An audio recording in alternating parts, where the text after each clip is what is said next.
Welcome to the Half in the Bag Disc Golf Podcast, streaming to you as part of the Joe's Disc Golf Podcast Network. And here are your hosts, Ben, Joe, and RJ. All right, everybody, welcome back to Half in the Bag Disc Golf Podcast, where three of us friends get together, kick back, have a few drinks, and ramble on about disc golf here for a little bit. Starting off, my name's Ben. I'm up in Green Bay, Wisconsin. Today, I'm drinking a Bud Light seltzer because I kind of forgot to make myself a drink ahead of time, and this was a quick grab out of the fridge. Girl. Does Kayla know that you're drinking her drinks? Yeah, she yelled at me. Well, my name is RJ, and I am finishing off my bottle of Cabernet Sauvignon from last week. And when that is gone, I will probably grab my Busch Lights out of the fridge that I've been drinking for the last couple hours.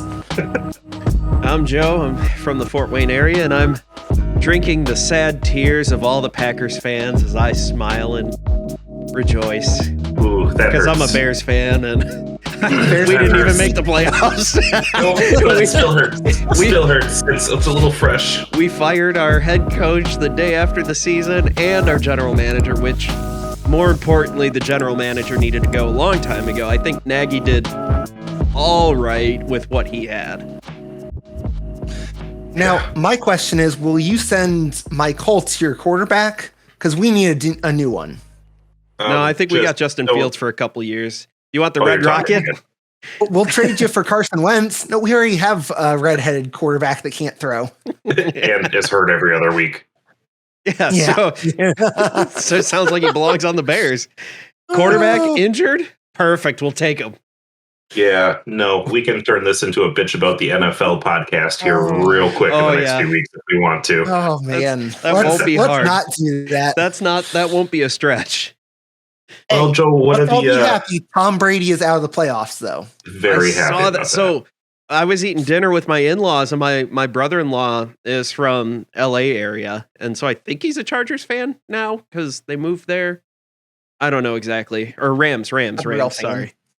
And so I was like, all right, whatever. And he's like, there's 2 minutes left, and the Buccaneers are on like the 30 or something like that. And so my father-in-law turned it on and we watched it. And we're like, what the hell just happened?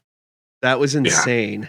That finish to that game, I thought it was wrapped up at half, and all of a sudden it's like, this is becoming a game. This isn't supposed to be a game right now. This turned into a game. I didn't watch any except the last 2 minutes, and I was like, we tuned in when they were reviewing the Tom Brady, whether or not he got the first down. Mm. Which he was short, but it was like version 2.0. Yeah. So. Well, and that concludes our football podcast right now. I'd say, what is the goal today? What is our list? Because, like a good podcaster, I did not look ahead of time. I had one thing prepared and didn't look at the rest of our list. Well, we got listener questions about types of plastic, pros and cons. Is expensive better or not? Spoiler, yes. We got our MPO and FPO predictions for DGPT points, which I'll explain a little more as we get into that. And then we have promotions. Like follow us on Twitter and the things that you guys have set up that I still need to yeah. follow on. Yeah, Half in the Bag, Twitter, at Half in the Bag DG, or Joe's Disc Golf. Instagram, Joe's Disc Golf website, joesdiscgolf.com. halfinthebagdg.com. Yeah, halfinthebagdg.com. I'm trying to remember everything here. YouTube is / Joe's Disc Golf.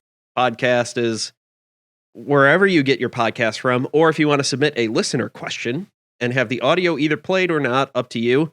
If it's not, as long as it's clean, I'll say it that way. Yeah. PG, keep it PG. Clean-ish, because PG-13. We're not great ourselves. PG-13, no F-bombs. I'll say that. I thought you got one F-bomb with PG-13. Yeah, I know. That's what I'm saying. Otherwise, PG is kind of like, Yeah. So, PG, you have PG-10. A hard time saying darn. PG-10. Yes. That's over at anchor.fm / halfinthebagdg or Joe's Disc Golf. Either way, at Anchor FM. Or you can submit your questions on Twitter. Yep. And also be on the lookout for our new Disc of the Week promotion. If you want to get one of your really pretty discs featured, like I did with my Ricky Wysocki Moonshine harp, go ahead and send those, and we'll tweet it out and give you a shout out for a nice, pretty disc. Maybe I'll put in my misstamped or my awkward stamped, misstamped felon signed by Kona. I still really appreciate that. Was awesome. Like that whole situation. Like, Is I that only why wanted. she's number one in your list? Yes, exactly. That's Spoiler. number one in the heart. So do we want to jump in, do the plastic stuff first, and then knock out the FPO and MPO in that order? I think that sounds like a good idea, because we had intentions of doing the listener question last week and completely skipped it. So to make sure we don't run out of time, let's actually, for the 3 listeners we have, pretend that we're actually listening to them. Yeah. And they're all on this podcast watching right now and recording. All 3 listeners. It's funny because we have 4 pictures up right now. Yeah, I know. That's how we make the words behind me look the right way. Otherwise, they're unlike episode 1. Otherwise, it looks like you've been drinking too much. Yeah. What? That's all the right way. I don't know what you guys are talking about. The audio podcast people are like, "What the hell is going on?" Oh my gosh, poor audio podcasters. Gotcha. Well, I mean, when it comes to plastic types, I gotta be fair. I don't know all of the companies. Dear God, there's so much out there, but just as a general, premium versus baseline, I think is a good way to approach it. And the way I see it is baseline typically seems to be the most tacky type. Stick to your hand, doesn't matter the weather. It seems like your premium plastics can be a little bit more slippery, in my opinion, which I think is why you see a ton of pros putt with baseline plastic, because you never have to worry about your grip. Or similar. Yeah. Like Dynamic Discs is the brand that we're the most familiar with. For sure, yeah. Any of the the trilogy, it's all the same plastic with different names on it, literally. Essentially, yeah. Right. But like a lot of their putters, you'll get Prime as their baseline, but then you'll get their classic plastic, which is slightly more durable and could be softer or as hard as the baseline stuff. Like, I honestly prefer to putt with classic soft.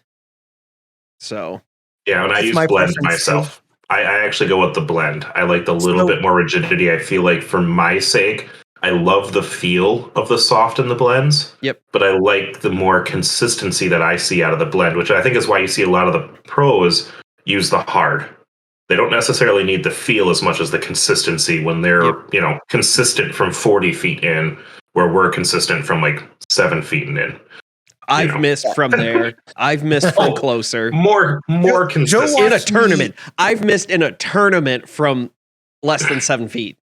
Joe watched me in a tournament. We both screwed that putt up. Put my disc into the basket, have it hit the chains, bounce in the basket, and then bounce out. Yeah. In a tournament.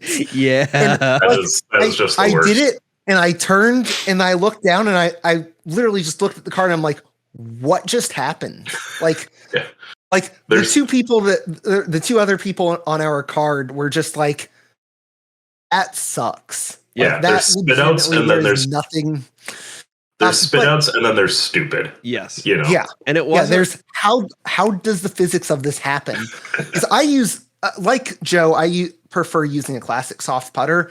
I like how it catches the chains a little bit better. But in the wind, I prefer a harder putter. So yeah, I actually. So I actually hold a classic soft judge, and I have a maiden that I got in a trilogy challenge a few years back. It's a lot of years back. Maiden was the putter. Yeah, it's getting up. Yeah, it's probably closer to 5 years now. Because I have that same disc from that same tournament or trilogy challenge. So a lot of times I'll use the maiden as my kind of win putter, just because I haven't picked up a classic blend judge. But so that's kind of my thought on the putters. Now, I want to pose this to you guys, because for me, I would much rather have the durability of the premium plastic. That is why a lot of the discs that I buy when we're talking about, dynamic discs or Latitude or whatever, I'm buying the premium plastic. The Lucid Air, the Opto, the Gold Line, that that type of stuff. Yeah, or like what is the advantage? Because when I was going through actually Kona's bag, going back to Kona, it seems like a lot of her plastics were the more of like the fusion types. And to me, I don't really understand what the real difference is and why someone would choose one over the other. I get the tackiness feeling. To me, that's not a big deal because I typically try not to play in the rain. Yeah, the pros don't always have a choice with that one. Right. There are plenty of tournaments that show that last year. Yes, but so I want to get kind of your guys' opinions on, kind of what the difference is between those and why maybe I should take a harder look at some of those fusions. I did pick up the Kona Vandal. I think I talked about that last week, and I like the feel of that one. But I'm just, again, to me, I don't know what the advantage of it is over the more durable. Mine's yellow. Yeah. But same idea. Yeah, and with that, I don't know. I'm sure if you look into the plastic on the about pages and stuff, for me, it's a feel. Because I started with a lot of, that see-through premium, for me, when I started throwing Innova when I was around here, they had the cool tie-dye patterns. And honestly, I bought discs based on looks back when I first started. Like, oh, cool, It says distance driver. That's got to be for throwing hard, and it's got a really cool tie-dye on it.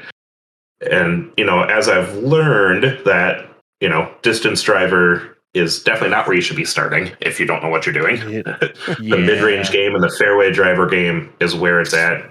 Even now that I know what I'm doing more. Not even a pro tip, just a beginner tip. That's far more beginner tip. I mean, if you're a beginner and don't know what you're doing, the last thing you want to do is pick up an 11, 12, 13, 14 speed driver.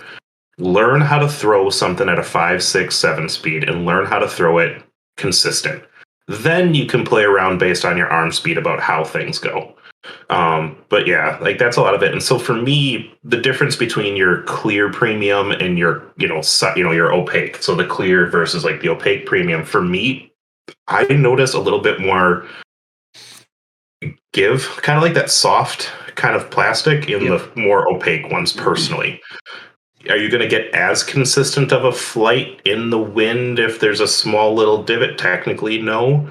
But for me, I'm noticing that my releases are cleaner with the more opaque style. So I'm definitely switching my bag over from more of that VIP type, VIP Opto, type of clear plastic to more of that opaque style. Because for me, that plastic seems to be more consistent for me. So you're going. Now, there are exceptions with the X plastics, that hard, rigid plastic, because you're getting consistent out of that. And I'm also only throwing those discs for a certain reason. What you notice with a more rigid disc, more often than not, is they tend to be overstable. Mm-hmm. So I don't necessarily need consistency because the stability is going to give me the consistency I'm looking for that personally. Yeah, that's like my VIP Lucid X Chameleon Sheriff. Kind of is more, it's closer to an enforcer than it is a sheriff. Mm-hmm. Just because for those of you who don't throw any dynamic or trilogy, Chameleon is that stuff that color shifts in the light. The color shift, yeah. And so that, at least for dynamic, and I'm assuming it's the same for everybody, makes it more stable. The Lucid X, that X style, makes it more stable. And I want to say, I think part of the thing that is kind of putting like Kona towards like Gold Line and Fusion and Dymax and the opaque stuff is that similar to what she was throwing, I believe, with Innova. Because when she started, like, I have like Pro Plastic, which is kind of their pretty durable, but it's still that opaque. That's the boss that's behind my head that way. And that's pretty durable. I mean, you can see that boss behind me is That's not because the camera is crappy quality. Like, it is worn out. I threw that disc for years. When I first met you, that's what you were throwing back in the day, because we both had a boss, and mine went for a swim. Yes.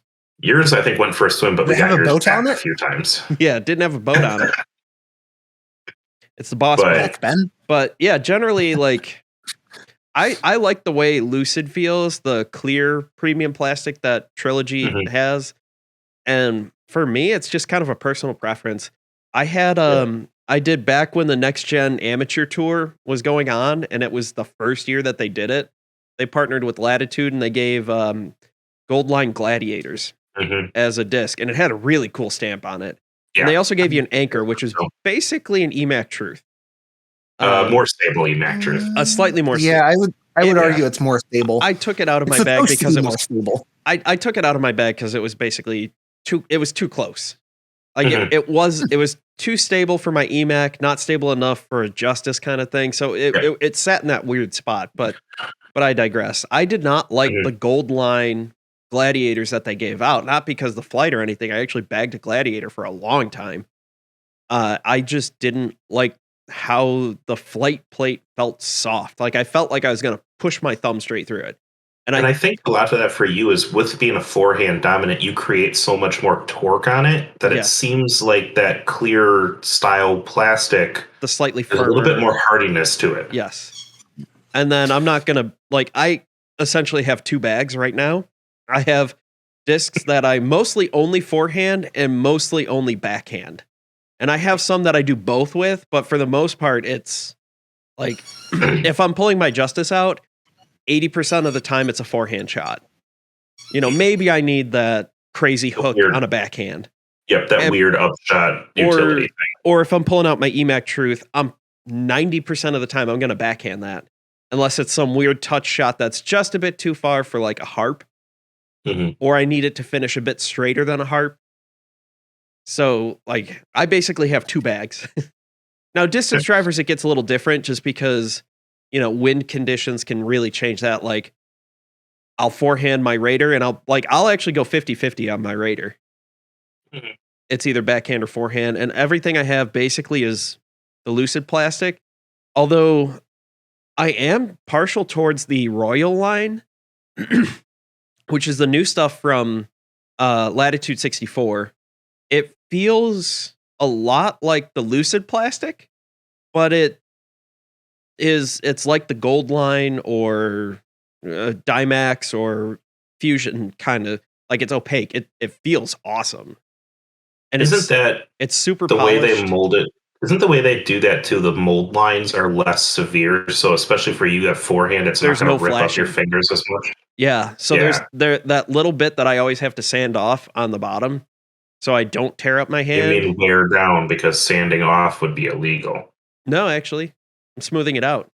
You can't like that little bit. You can't alter it. Yeah, you can't alter it, but you can. Yeah, they say you can actually take that little bit of flashing off right there. Oh, okay. Because that's not actually going to change anything.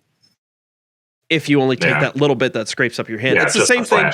It's the same thing as if you like take the disc and put it on the concrete and spin it back and forth. I just do it with a little more control with a little piece of sandpaper, and like it's not. See, I just take a brand new disc, throw it, it hits the parking lot, and I accomplish the same goal. Yeah. But is that before or after it hits the water? Yeah, before typically. Yeah, and then he throws it in the water to clean it. On a good day, I'll skip it off the curb into the water. I've done that once or twice. Yep. I mean, I think the big difference that comes in with your premium to your baseline plastics is the durability for sure. For sure. Your baseline plastics for a lot of companies, day one, fresh off the rack, are really overstable. But the more you hit trees, they beat into that just comfort feel so much quicker. Yep. And I think that's why another reason why pros love the baseline plastic for the sake of putting is you can beat it into what you want it to be very quickly. Yep. And that's why you see that baseline plastic in a lot of starter sets. One, to make it cheaper, to make the sport even cheaper, because the starter set will go for like $25-$30 and you get 3 discs. Yeah, for 3. Yeah. But they also know, generally Apparently speaking, Pepper really wants the starter set because she's going absolutely crazy. I'm gonna mute myself for a second, real quick. You guys keep on talking. Yep. But for those starter sets, generally speaking, it's for people who are learning to throw, who aren't. If they're going to hit a tree, it's not going to be that hard. It's for learning. It's for going out. Yep. You could do some field work with it, and it's not a big deal, essentially. Yep. I would agree with that. And, if you beat those in and you decide you don't like them, yeah. All right, cool. You wasted essentially $8 on a disc, And generally speaking, they're easy to use discs. And so you can, if you like it too, you can go and then go to your shop and go, oh, all right, yeah, the Escape is one of, I don't know if it is or isn't. You can go and buy a Lucid Escape or a Fusion Escape, and it'll fly pretty similar, and it's just going to be more durable. Yeah. And then kind of going off the plastics too, it seems like as a general rule of thumb, the more crap that's in them, the more stable they are. When you talk about your chameleon plastics with a different type of mica powders or whatever that they use to get that coloring, a little bit more stable. You add the shimmer of just the regular glitter, and then you get to like the Innova, the metal flake that you get in there. A metal flake ape is one of the most overstable discs I've ever thrown. Yeah. And it wasn't even mine. It's right up your alley, Joe. It kind of fit the slot of a tilt, and I have a tilt now, and it just it doesn't make sense to own duplicates of that. I did throw I threw my tilt on 17 at PFW. One where I lost mine. Did it end up in the water? It did not end up in the water, but because the ground was frozen and there are no leaves on the trees, I threw it out on my forehand. And when I say I threw it out on my forehand, I mean like I threw it at like a 70-degree angle on my forehand, basically a thumber angle, and it still came back, and it landed perfectly vertical, and I saw it bounce like 6 feet in the air, and I was like, "Oh, don't break! That's too expensive." Especially by the time you're hitting 17, you've been out there for a minute too. Oh yeah, it was fine. I haven't thrown it since, but I just like I could see it through the trees. I was like, that bounced. I've never seen that happen before. That wasn't a skip. That was a bounce. Yes, because it was definitely vertical by the time it landed. Yeah. But I gotta say, like, kind of going back to what you were even saying about the anchor before, that's why I love the different types of plastic too. The more that I'm playing, because the anchor was in between my Emax and my Justice. I was in the same boat, but all of a sudden now I have a Lucid X, that more stiff type plastic, and a chameleon. So that's my fit. I don't need to have a different mold. My Emac Judge, I get the same type of flight, I get the same glide, but it has that little bit heavier fade. And that's why the different plastics, the more you get used to the game, all of a sudden, I laughed at people like, why the hell do you have 7 destroyers in your bag? Okay, because they bought them off the shelf and they all fly different anyway. Yeah, but I mean, there's that. But then, I laughed at myself. Like, my wife is like, "You already have an Emac. Why the hell do you need 3 more?" I'm like, "Yeah, because if I get them in different plastic, they all do something slightly different." And because I have an addiction. Early on, who cares? Early on, you only need 3 discs that you need to carry around with you all day. You don't. But the more you play in tournaments, the more you play in tournaments, you see different courses, you see different lines. Maybe that extra 2 feet skip that I'm going to get out of this one to the left makes all the difference between par and birdie. Makes all the difference between finishing out of the money, finishing in the money. Yep. So that is why I carry an Escape, a Lucid Air Escape, and a Jade. Yep. Mm-hmm. All 3 basically the same disc. Yep. But they behave just slightly differently, and I use them for something different. Yep. And then when the wind starts blowing, I'd normally throw my Lucid Air Escape, and then I just pull out the regular one. Yeah. And it makes a big difference. And, going just because you said the Lucid Air, the weight makes a little bit of difference too. The lighter the weight, typically the more arm speed friendly it is. Mm-hmm. Which I have started an article about that. I'm hoping to actually get it out this week. Okay. We'll see if that works. But so I'll get you guys some plugins for Joe's Disc Golf website. But what happens with that too is the lighter it is, the more the wind plays with it. Yep. So you get a little bit of inconsistency. Now, if it fits your arm speed, it fits your arm speed. There's no reason to throw a max weight disc if your arm speed isn't there, at least for all of your discs. Now, is it worth having a max weight Justice in there? Sure, because when you're throwing that type of shot, you don't need the lighter weight to push it out there. You're not going to throw a stupid overstable tilt or a justice or stuff like that with a lighter weight because that's not the type of shot you're doing. But if you're looking for, your long range, maybe your turnovers to get that consistency, having that lighter weight is not a bad thing. And that's one of the things when I was actually shopping for a felon, I kept finding Lucid Air felons. And I'm like, that's not what I want this disc to do. Yep. I want this disc to be stable in the wind. I want that harder finish. Yep. If I wanted something to go fairly straight, I wouldn't be getting a felon. I'd be looking at more of like a getaway or something like that, as opposed to a felon. Yep. The Explorer, because that's where I live. My bag is essentially an EMAC. Nice. My bag is essentially EMAC, followed by Explorer, which is really just a faster EMAC. Like, it's the same disc. I've been playing with the Explorer so much in Disc Golf Valley. I'm starting to really like that one. That one and the Compass are the two that I'm just like, ooh, these are nice. For you, that Explorer, for you, the Explorer is essentially the fairway driver between the Escape and the Felon. Yep. But it's also going to be there for stability, but also for you, it's going to be there for distance. You're definitely going to get a little bit more distance out of your escapes. Out of the out of my 9 speeds as opposed to out of the 7. Now, I will say this. It's a 7-speed, but it is glidey as shit. Like, it acts like a 9-speed distance-wise because it wants to stay in the air.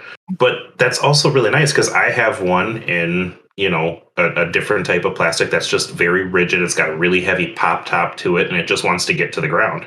So for me, now that I have, switching out my criminals to my felons, which I've officially done now, not that I've golfed yet this year, but I've officially made that switch there, is I have that in-between disc again, where, I don't necessarily need the stability of a felon, but I also don't want it to be super glidey and potentially outshoot. Now I have that stability and that type of plastic I have because Joe got me that Moonshine EMAC last year at a tournament, and that's my key. That is my in-between disc. So it's nice. When it comes down to plastics, there is a rhyme and reason for every plastic. Some make more sense than others. Like you said, for me, a Lucid Air Felon wouldn't fit in my bag because I don't see a shot for it. Maybe there are people that have that shot, but I think the heavier premium plastics, can work in one way. The lighter plastics for certain people, the prime type, your baseline plastics for certain situations, whether you're, okay, I got a tournament coming up, I lost this disc, I need something to beat in a little bit quicker, I'm going to get one of these, beat it in, get it to where I want it, and then just kind of let it cruise, or for the sake of putting. There's a rhyme and reason for everything. So to say, it's premium plastic, I'm just going to buy it in the best plastic, isn't necessarily the right thing. Yep. But if you're one that's like, I don't want to spend much money, but yet I don't want, if you don't want to spend much money and you're going to take a disc that's going to beat up constantly, maybe spend a little bit more money and your disc won't beat up as quick either. Yeah. And I have two different judges. I have my putting judges, which are my classic soft. And then I have my throwing judges, which are Lucid plastic, which that's the super durable stuff. So I can throw it off the tee. And if I hit a tree, whoop-de-doo, the plastic's going to be fine. My shot's going to be terrible, but the plastic will be fine. And my bag, my shot's always terrible. Like you were talking about, like my bag is Justice and Felon. And I have a beat-in Felon that flies fairly straight to the point, like I have to be a little careful on my forehand because I can get it to hyzer flip and then ride to the left a little bit and then come back to the right. But what's nice is with the style of molding, it's going to finish hard. Oh, it still finishes hard. Yeah. But the flight, it's not like, like a new Felon, you can get it to go flat, but it's going to hyzer it's most likely going to hyzer. Yeah. And I do want to say, one thing I did notice with my new Justices, my Justi, is that the plural? Like radius and radii? No. My English is not my major for sure. No. Anyone that's listened to this podcast knows it's none of our majors. No. Or my other podcast. I say all the time, words are hard. And it's a good thing I don't host an audio podcast. But the new Lucid plastic, they've retooled that plastic. They've done something to it. It's not the same. It's for the better though. Like it's for the better. It is clearer, so it looks a little cleaner, and it's a little more stable than before, but not so like everything. Like I notice it. Part of the problem was like the Justice I replaced, I had for probably 2 or 3 years, and I used it for everything. And that was one where it was like a less glidey EMAC Truth that I could still crank on a forehand. These I bought 2 because I don't want to lose it. But I actually took my Glimmer Justice out of my bag because these are so stable that I didn't need that dark purple Glimmer Justice in the freaking woods and impossible to find. This is the bane of my existence. I hate have it so one that's a harp. much. I have a dark colored harp, and I think I switched it out of the bag for the new Moonshine one that came out. And So I'm hoping I still get the right flight out of it, because that Glimmer harp on an upshot was perfect. Well, I'm glad you took after we played that fall round and you had that copper harp. Was it a harp? That's gone because I lost it under leaves. Yeah, exactly. My point. Yeah. Turns out throwing this color disc in the fall, not a good choice. It's an orangey, dark orangey copper color. Yeah, it's a pretty disc. It's so pretty.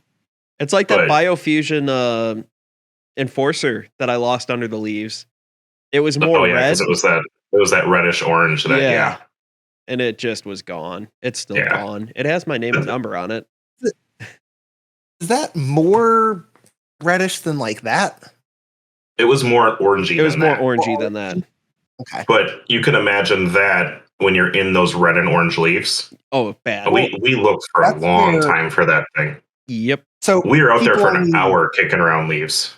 Yeah, people on the audio version of this, I held up the red buzz that my sister-in-law found when we were playing in the snow a couple Thanksgivings ago that must have been lost under some leaves, just like they're talking about, because this thing was just kind of sitting off maybe 10, 15 feet off of the fairway. Yep.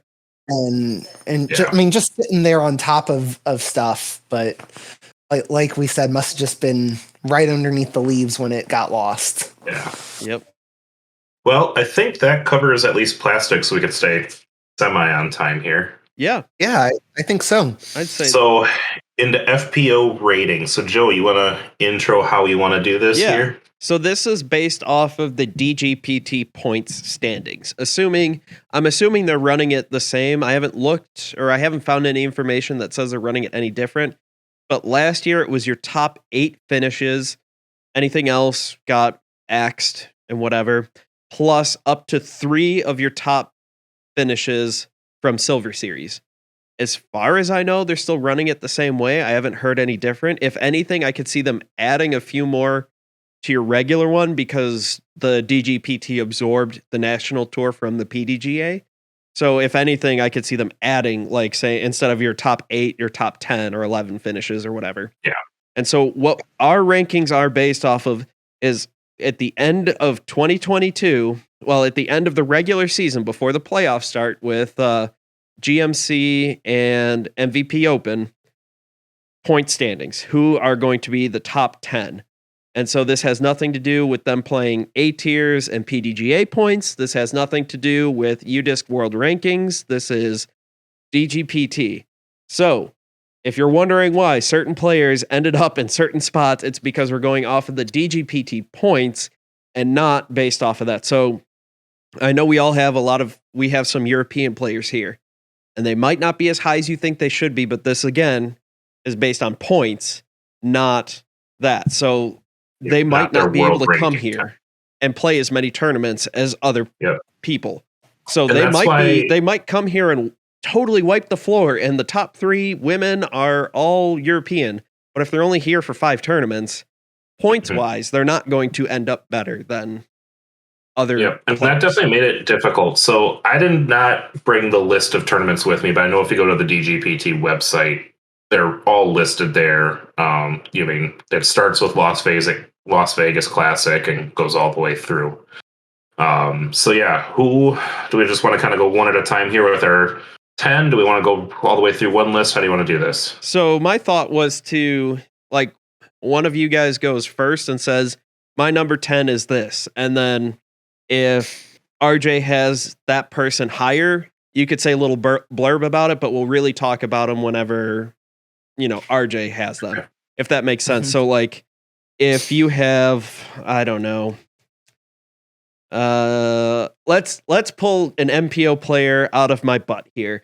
We'll call it Scott Stokely. If you have him as number 10 and I had him as number 8, we'd talk about him mostly at my number 8 spot, if that makes sense.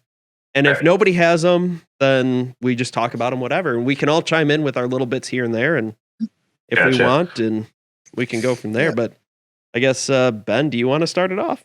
I can start off, and the one thing for the sake of our viewers we talked about is we're going to try and take a cumulative score of the three of us, what I'm going to very poorly keep track of as we go here, and try to give a half in the bag overall ranking of 3 dumbasses that are going to pretend like they know what we're talking about, but by the end of the year are going to be completely wrong. So I have this odd feeling that we're going to have a lot of people, like it's going to be a number 4 or 5 person's going to end up like number 1. It's going to be bad. No, or we're going to have like 3 people tied at number 1. No, what it's going to be is we're going to look at this and be like, I don't even have that person in my top 10 and they took 3rd overall. Like, what the hell? So for me, my number 10, I actually have Jennifer Allen out of Innova. She's got a big arm. She's had really not great tournament success, but I think this year, I just like the way she plays, and I think the tournament layout fits her this year. So I got Jennifer Allen as my 10.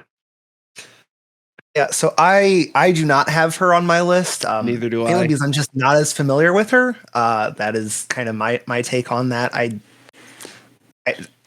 RJ's more of a casual fan. Yes. For those that don't know, I'm more of a casual fan. So a lot of my insights are, this is how they came across to me last year, and this is just kind of a gut feeling for a lot of mine. Well, I mean, a lot of yours too could be the social media presence too, because those are the names that you've heard.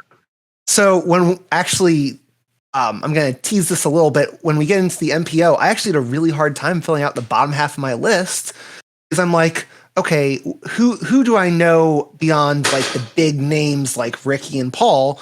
Well, it's guys like Simon. It's guys like Ezra or Brody. Mm-hmm. It's like, those guys aren't necessarily top 10 guys. They're good disc golfers, infinitely better than I'll ever be, but they aren't top 10. Mm-hmm. And so it was actually kind of hard for me to pick those guys out. For the FPO side, I also ran into that a little bit with the European players that I'm sure that we'll get into later. But my number 10 was actually Valerie Montuano. Good player.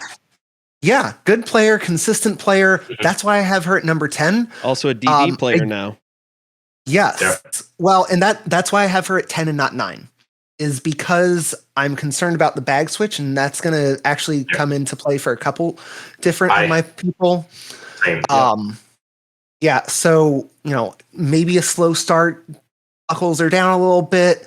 The European players, I have her at 10 because of that consistency. There was one other person that I had on my list that I think one of you guys is going to talk about, who I really struggled to put, my 9, 10, and 11, I kind of a coin flip, and I ended up with Valerie at 10 because of that consistency. Yeah.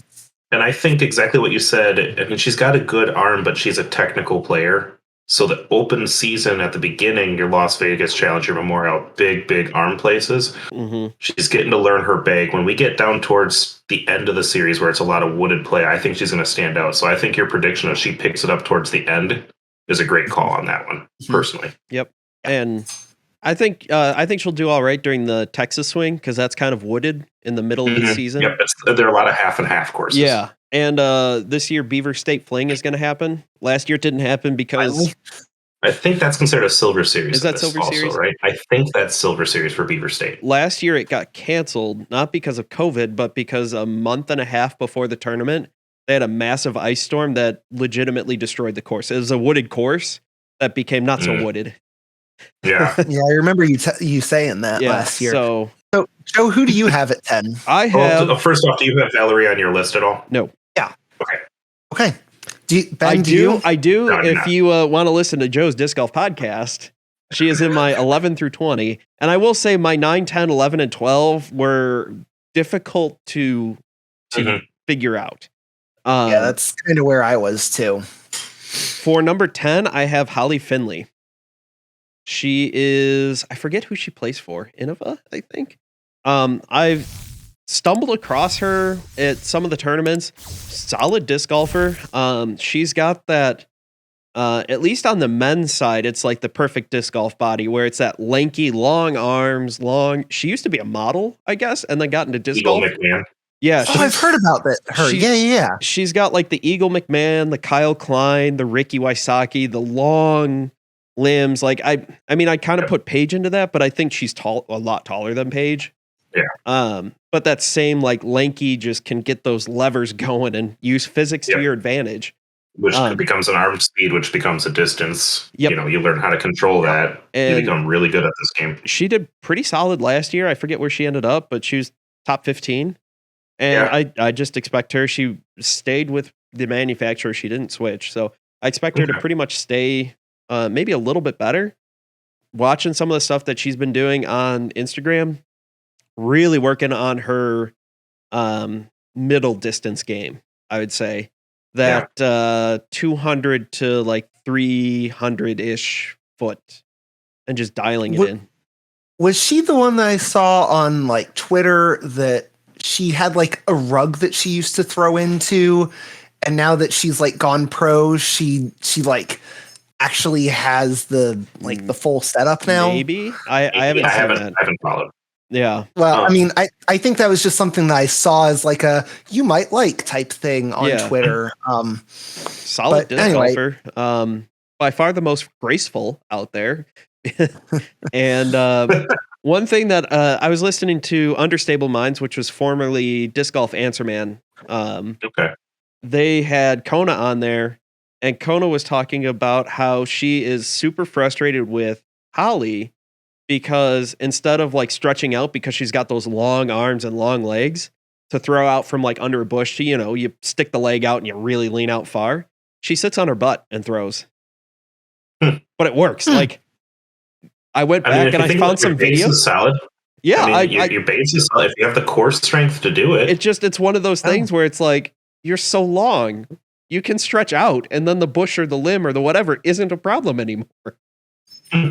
So I was like, that's a unique technique that I never would have thought of unless I like absolutely had to. But like that's her go-to thing if she's in a bush. So speaking of Kona, yep. Does anyone have her on your list? Yep. She's on my list, yes. Do we want to jump number 9? Number 9? She's higher than 9. Yeah, let's go 9. So I'll go ahead and go with 9. Kona is not number 9 for me. She was one of the ones I was debating between 9, 10, and 11. I actually have Macy Veladiaz. Obviously didn't play a full season last year, but the little bit that she played, I loved her game. She looked like she was going to be the real deal and like she was going to provide a lot of depth to the FPO field. Yep. I'm really excited for her. I could see her being higher than 9, but I've got her at 9 right now just because I'm not sure how she's going to hold up for the full tour. Don't know exactly where to put her, but I'm pretty high on her. Is she on your list? She's my number 9. She was my number 11. She was the best of the rest. Mm-hmm. I don't have her, but she was in that same spot. She's a very solid. Yeah, she's a very, very solid player. I watched her. I think the first time I noticed her was at DDO, the Dynamic Discs Open, and I think she ended up 3rd or 4th. Like she crushed it. The big couple arm. tournaments played, she was top 5. I want to say for the most part. So, and then I'm expecting a big year from her. I think she would have toured more and done better last year had she not been planning and having a wedding and a honeymoon. That's fair. I mean, we're all married here, and so we know how our wives were, and they're not professional athletes. And I can't imagine touring and planning a wedding at the same time. I took about 3 years to plan my wedding, and it still felt like we were last minute. So yeah. And I don't know how Well- long they were engaged or how long they planned, but you know what I mean. Like, RJ replanned his wedding 3 times. yeah. Yeah. He got really I good got- by that third one. Yeah. Those that don't know, my wife and I got married in May of 2020. We finally had our reception last fall. Last summer, fall. Yeah. So yes, the ongoing joke was that not only did you say yes, you said yes a second time. So you done messed up here. Yeah. You had your chance to leave. You got to fill out the paperwork to leave me twice now. Yeah. Yeah. So I definitely would have had Macy higher, but I'm not sure. Same with RJ. Like, not sure how, or was it Ben, how she's going to do full tour schedule. That was my concern with her. That's why I have her at 9 and probably not a little bit I would higher. love to be pleasantly surprised. Yeah, she's definitely one that could jump top 5. Like, she is one that could fly up if she has the skill set to do it. It's just a matter of can she do it for the 11 tournaments that it's going to mean. She is going to be a big name to talk about for the next few years for sure. Not 100% if this is going to be the year. Yeah. So, Joe, who do you got at number 9 here? Sarah Hokum. Do we have anybody else? I have very much so. I got her higher. Okay. I have her higher. Too. So, I mean, my little blurb is I really like her game. She's a great forehand player, and she's learned to backhand. Last year, she had some backhand shots that went more than just a token 200-foot like my backhand used to be, like a drive, and it went where she wanted it to. I'll say that. Right. So, and RJ, you said you have her a little higher?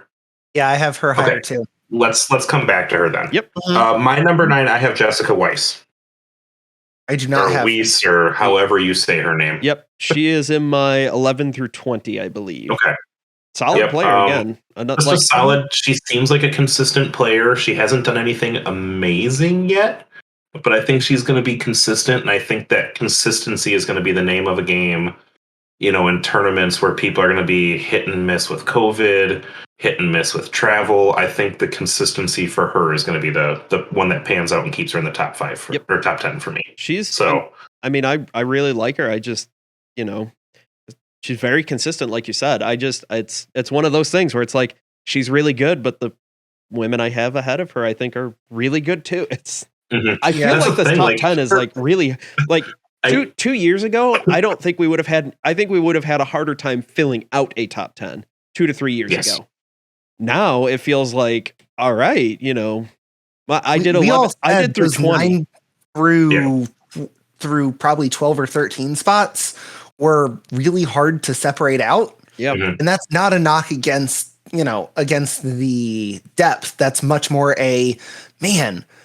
How can I leave this person out of my top 10? Yep. Then we go back and we do it. Yep. I know when Joe, you were doing your 20 through 11 podcast, and we were kind of talking like, hey, do you have this name on? Do you have this name on? Do you have this name on? Because it's hard to find a spot for them. Like, they're both men and women. It's like, there are some big names. And I know one of the things I wrote down, just, somehow our 3 dumbasses run out of time or have extra time, was other names to talk about. And I didn't know where to stop the list. Like, there are just a ton of other names to talk about. So, going into number 8 here, I have my first European player. I have Evelina as my number 8. Oh, wow. I also have my first European player, but it's not Evelina. Yeah, I have my first European player one spot higher. Evelina, I have significantly higher. So okay, that's fine. Who do you guys have at 8? We'll talk about her later. I have Henna. You have Henna? Okay. I have her one spot higher at 7. Okay, so we could talk about her in a second. King at 8. I have Haley King at 8. I have her much higher. I have her much higher. So let me get to Haley. Okay. This is where the podcast turns into a cluster. All right. It hasn't already. So we have, you said Henna, I said Evelina, you said Haley. Yes. I honestly don't have Henna on my list. I don't know why.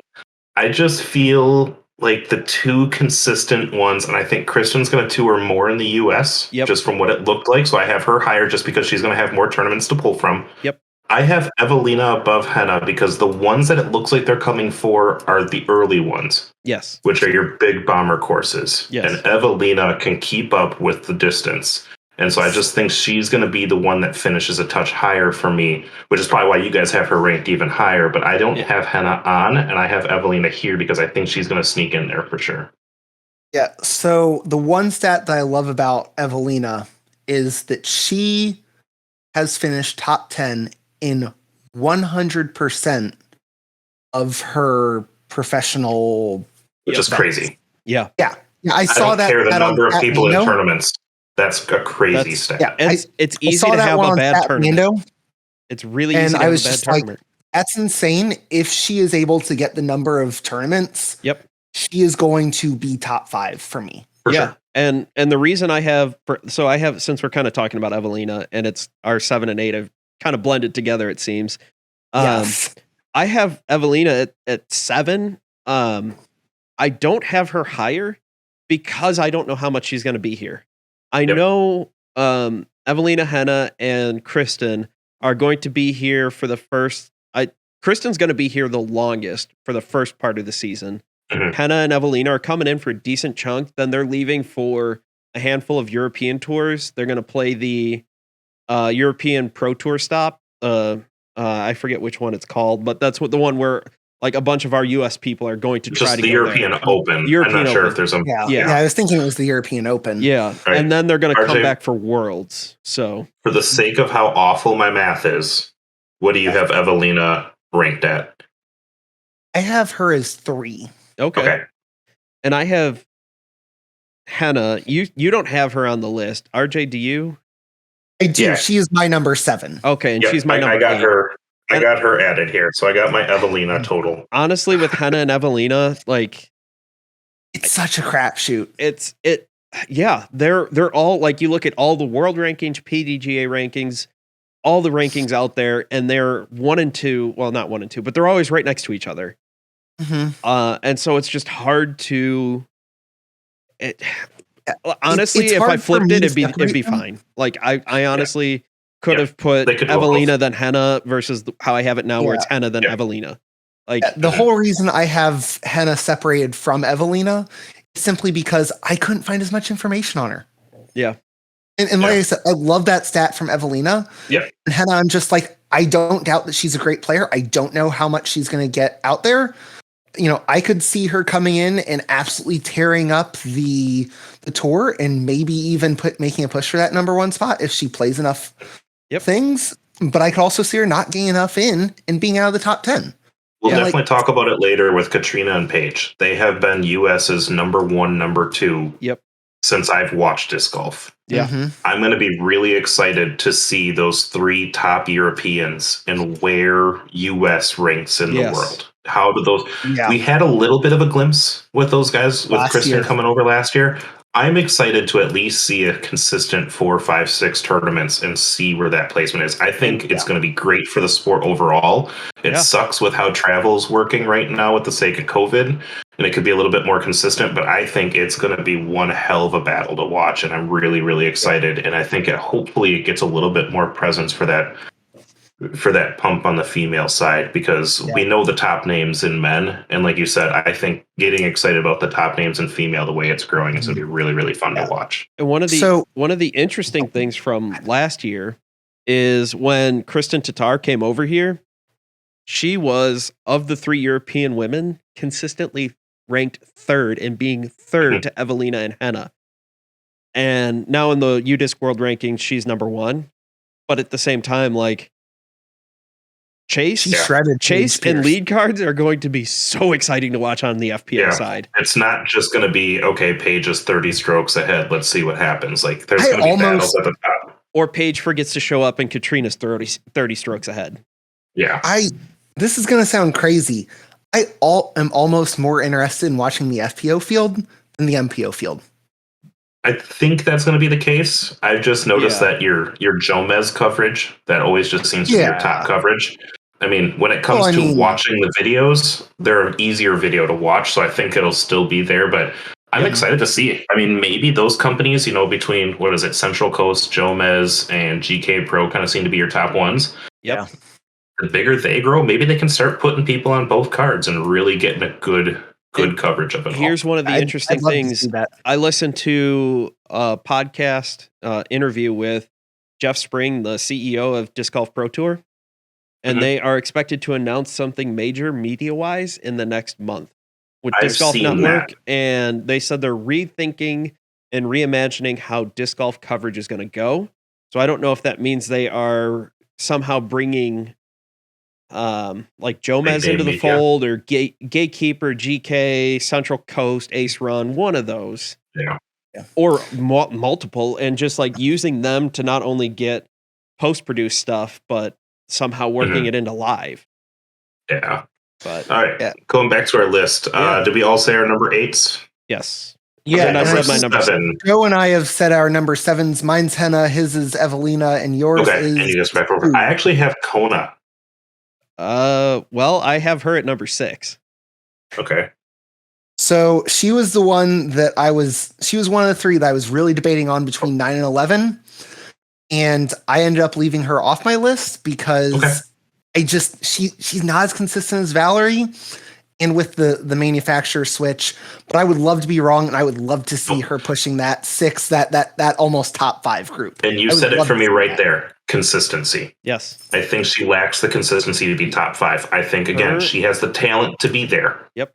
I really think when she has a good round, she has a good round. But That's I what we don't think saw that last consistency year is with there. What event was it? She won Waco last year. Yeah, and This is a she big tournament. Yeah. really, Big really tournament. good in that last year. And her biggest thing holding her back is her putting. And I think now that she is at DD, and one of her videos or interviews, I forget, I've watched so much stuff and listened to so many. I listen to probably 6 or 7 disc golf podcasts a week, plus look up stuff and watch videos. So I honestly cannot remember where this was, but she is working with, she's working with, or when she was in town, working with EMAC, who was one of the best putters when he was out there. And she's getting tips from Ricky, who is arguably one of the top 3 putters currently. Sure. Yeah. Last year, I worked on revamping my putting stance, and he was one of the ones I looked to for inspiration on how to do that.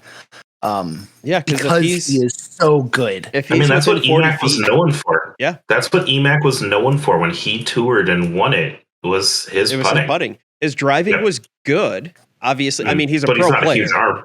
He's a not pro a huge player. arm. Yeah, all pro players. He has generally. no forehand. No, he does not at all. Talk to James Conrad about having no forehand, though. Yeah. I mean, it's possible. James Conrad showed he can hit the turnover shot, though. Yep. Yes. So just a little bit. I think so. I had her at my number 6 because I think she's going to kind of figure out her putting. I don't know if she's going to figure it out fast enough. Plus, I still think with the consistency, I think between all the Trilogy brands, even though she said she wants to throw like an 80% dynamic disc bag, like she said that she wants to throw mostly dynamic.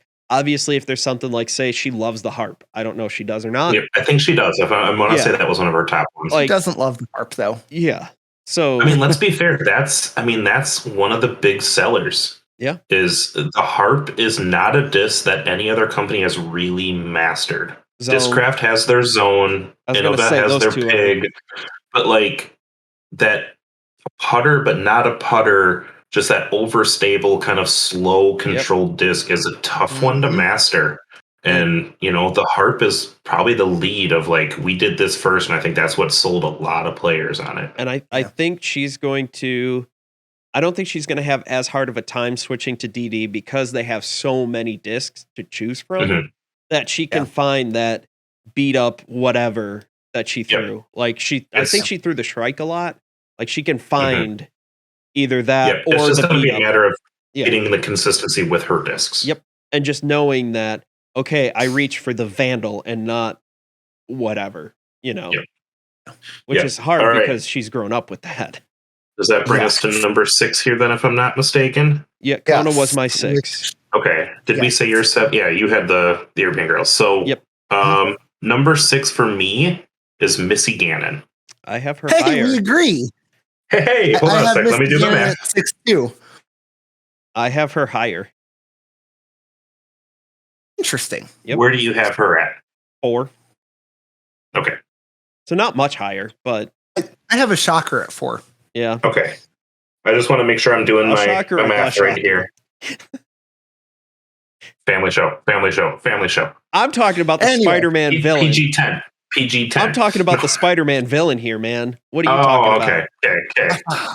Okay. Missy Yeah, Gannon Ben, what has are you been- talking about? Nothing. We're going back to what we were talking about. Missy Gannon has definitely been consistent. She shows Yep. she has good game. For me, she's that first one out of the top 5 for me.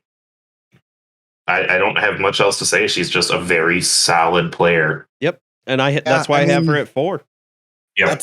That's why I have her at 6. I think that there's people with Yep. higher potential, higher talent, but not many that are more consistent. Okay. So Joe, who did you have at 6? 6 was Kona. I just Okay. kind of lumped her in because you guys were talking 7. It was my 6, so I figured, Yep. Let me see. Kona, what did I have here? We're talking number 6. That's 5 more points. I had her at number 11, so if you want to give her like half a point. Yeah. Oh shit, that means I already did that.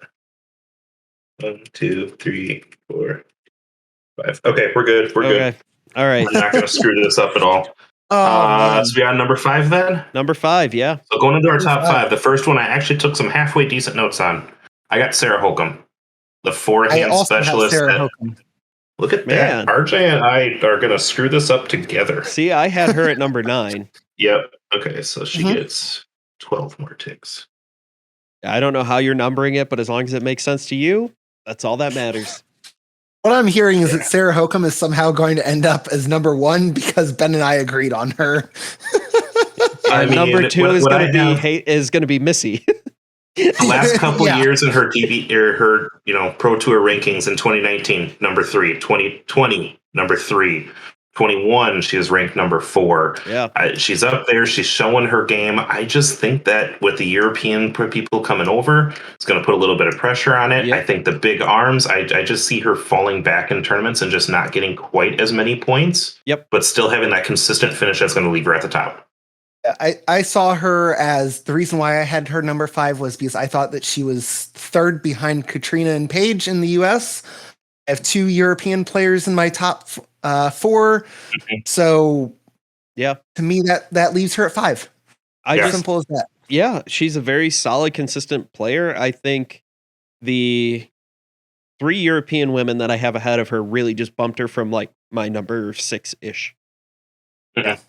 Yeah, I she just- falls right in there. Which is like, and that's the hard part right now is trying to predict all 3 Europeans. Like, Yeah. Yeah. It's hard That to really place is a people wild that you card in this. think are top 3 players, top 4 players, but with limited tournaments. yes. And then Mhm. if travel gets shut down and they can't come over, like, Yep. Who knows? I mean, that's the thing. One person gets COVID, they get sick from it, they're missing 2 tournaments. At least. not Depending on how it including falls. travel, not including any of the potential post-COVID risks. Yeah. I mean, Yeah, I mean, everything it's can change really really hard. quick. And An injury at any point can screw these up completely Sarah Mhm. Hokum's a bit older. Not that she's Yep. old, but she's not the compared to the young guns. 19 or 20-year-old Haley King Yeah. or, Yeah. Yeah. So Joe, who did you have at number 5 here? Haley King. Haley King. All right. Okay. You guys have her higher Speaking or of on the Haley list or King. no? She was my number 8. Okay. I actually have her as my number 3. Okay, so we can wait a little bit. Wow. Wow.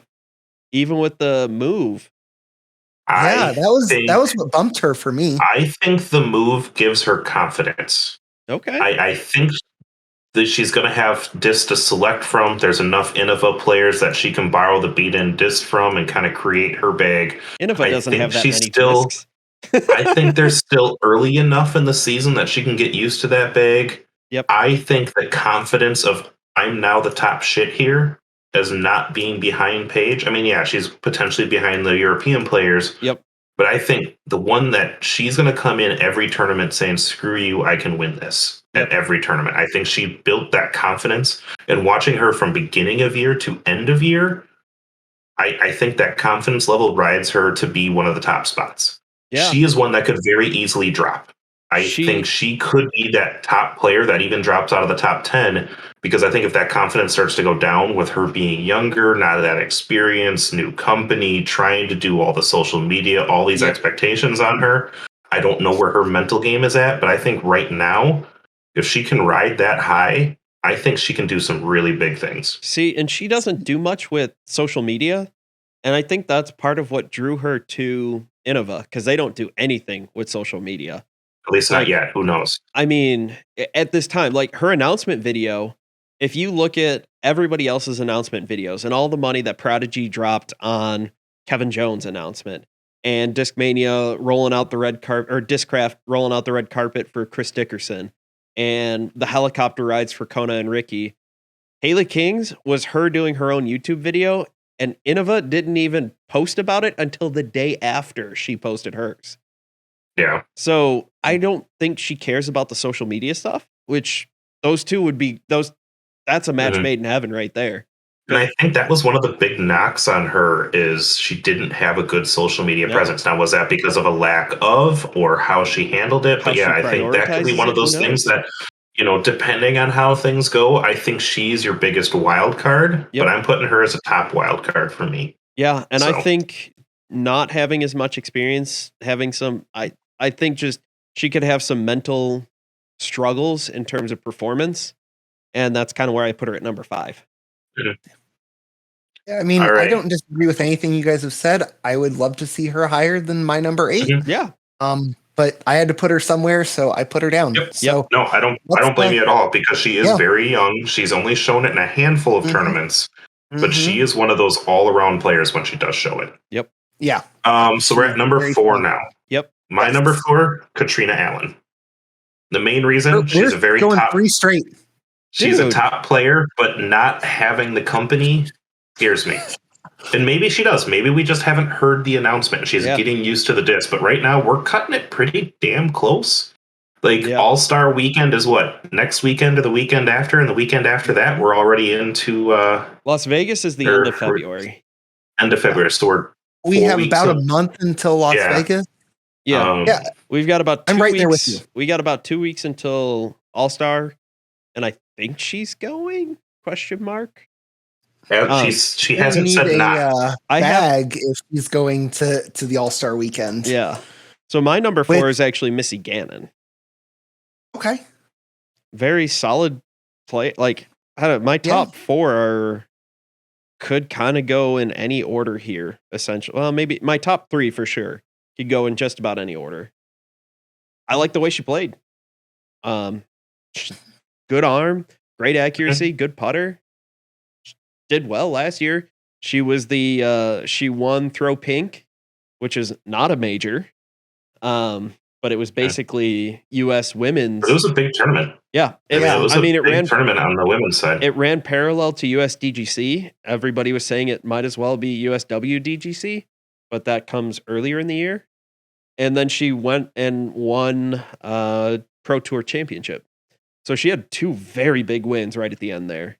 And a solid season before that. Obviously, she qualified to get into Pro Tour Championship, which was top 16,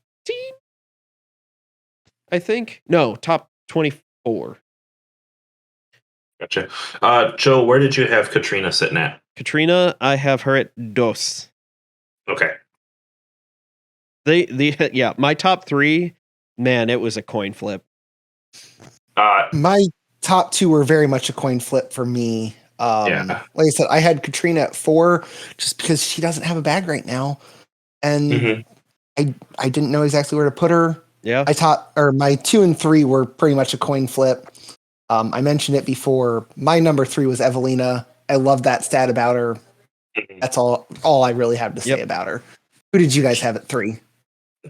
Joe, you go. So I had another European, Kristen Tatar. Okay. I'd have her higher. She wiped the floor with Paige when she was here. But that's the thing, is when she was here. She played 4 tournaments, 3 DGPT and 1 Silver Series, and still managed top 30 in FPO in points. I have her as my number 2. I just Yep. And honestly, I have her at number 2 as well. If I close my eyes and drew 3 names out of a hat for 1, 2, and 3, it's like I would be fine with either of these. And I actually originally had this written down as Katrina at 3 and Kristen at 2, and then I flip-flopped And so Yeah. Got scared. I had, we talked before, I had Haley King as my 3. Yep. Number 2, I said already, is Katrina RJ, Allen. who'd you have as your 3? I had Evelina. Okay, I got that already then. Yep. Okay. We kind of went in depth at 7 or 8 when we all kind of. Yep. We just When mentioned number 2 real quick as Kristen Tatar for RJ and I. Yep. Joe, who'd you have at number 2? Katrina Allen. Okay, I got that written down. Yep. I think that makes life pretty easy to figure out our number 1 here. Yep.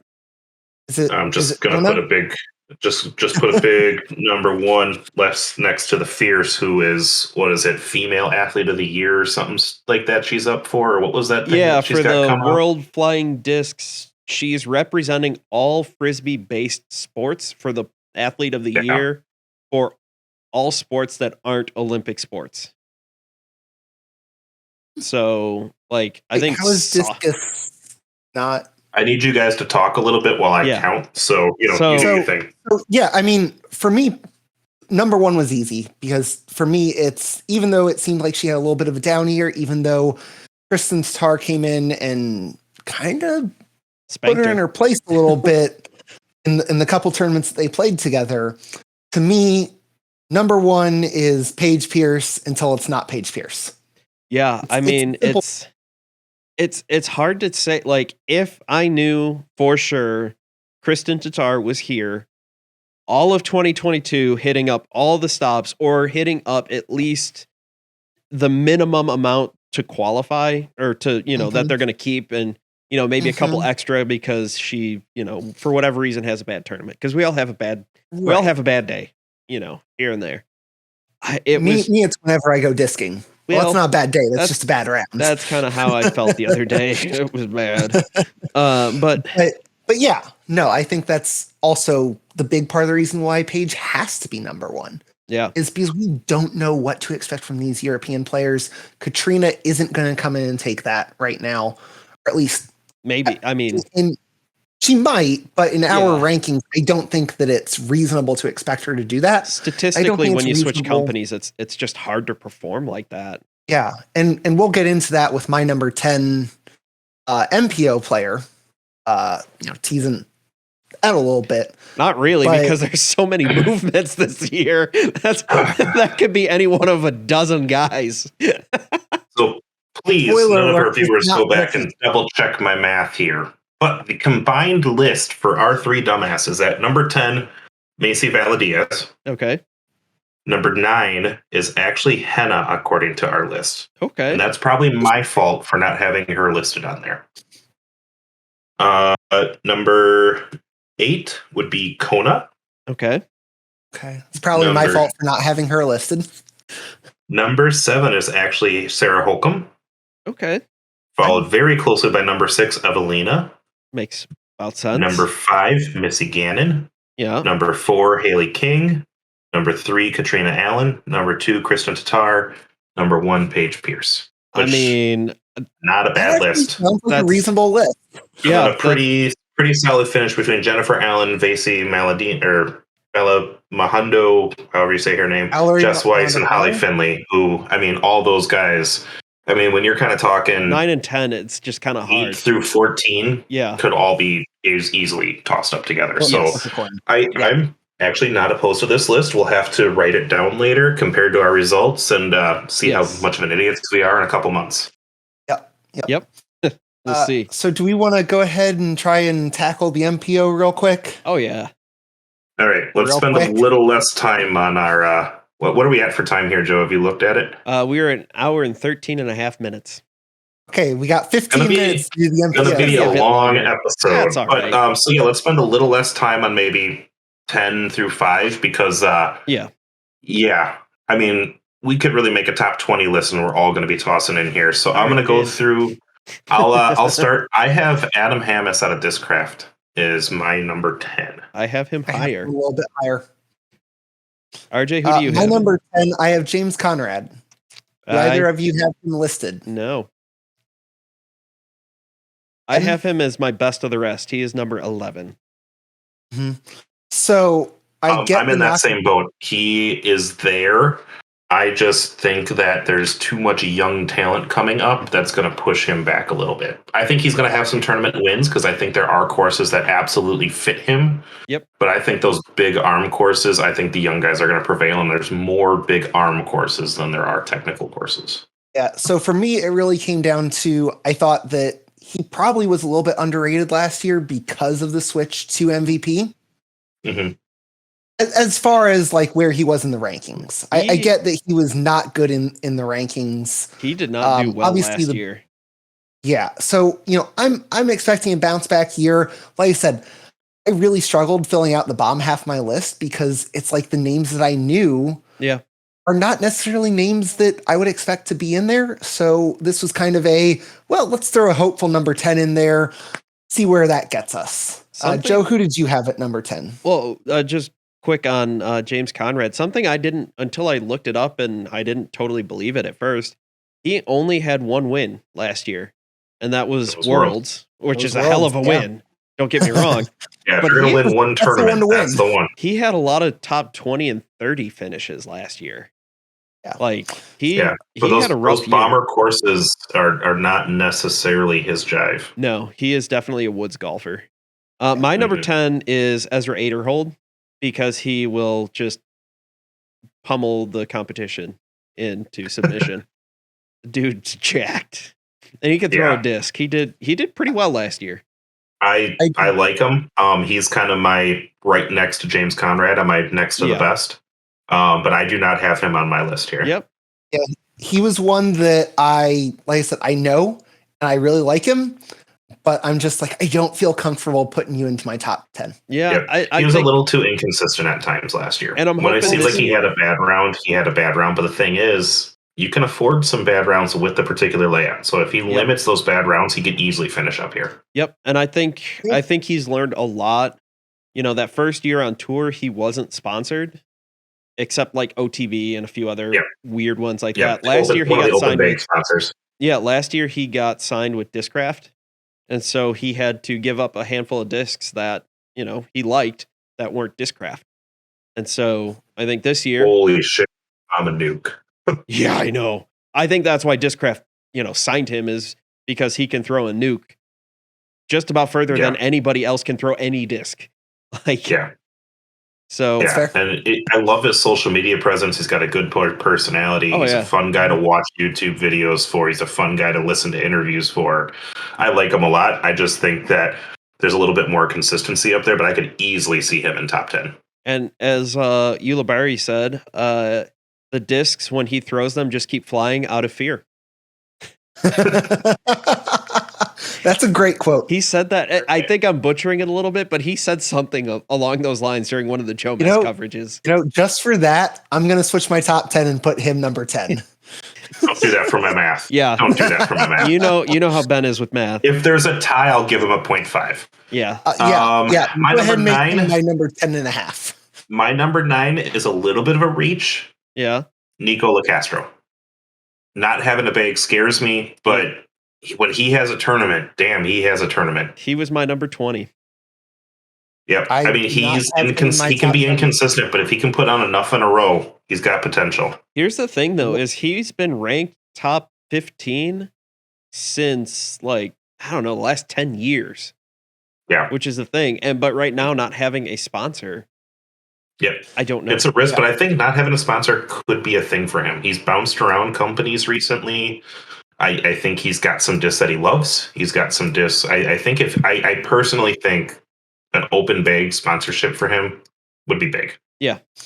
So I think if he can throw open bag, which I think he will do, I think moves him up because he's going to have more confidence in his disc. He's not going to be looking for holes. He has an infinite number of discs to pick from. So he's going to infinite. So that would be that's my personal guess. If I had to take a guess right now, that's where I think is the best fit for him. All right. Yeah, I left him off of my top 10 for 2 reasons. 1, no bag. 2, the Nico rule. How is that going to mess with him this year? I mean, on a very serious basis, that could make a big difference. Yeah. Which is another reason why I didn't really consider Gannon Burr for my top 10, because I'm like, how is that going to mess with him? It could be that he adjusts really well and has a great year in his sophomore season. Or he could struggle because people are sitting there going, nope, come on. It sounds Yeah. like he's been practicing to speed up. So that's good. And Nico's strength is his putting. If his putting gets thrown off, outside of the flex shot, I'll say his strength is the flex. Yeah. That dude can take an overstable. He's what Joe wants to be. He can take an overstable disc and put it on whatever kind of line he wants and have it to finish where he wants. But that dude's putting, when he is on, he doesn't miss anything. Yeah. So all right, we're on number 9s. Yep. Yes. Go ahead, Joe. I have Garrett Gerthy as number 9. He's on my list. Him. He's on my list at number 7. Okay. We could talk about him there. Yep. Yeah. Okay, we'll talk about him there. Have him. I have number 9 as Drew Gibson. I can see it. He is in my top 20. Yeah.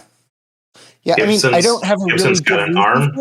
He's got a putter he loves. He's got a good mid-range game. He's about to launch a disc. His first disc from his line. Aren't we all going to launch a disc this year? Yeah.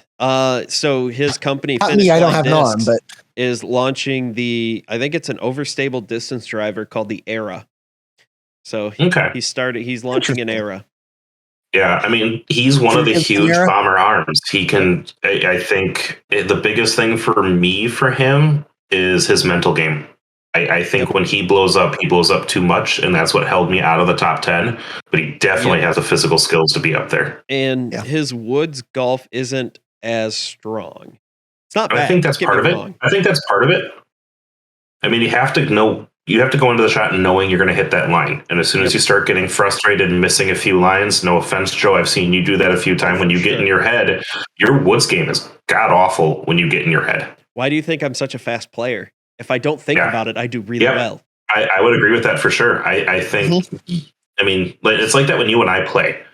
If we're on a day where you're shooting really hot, you're kicking my ass. And we're not taking very long either. We're playing 18 in an hour. But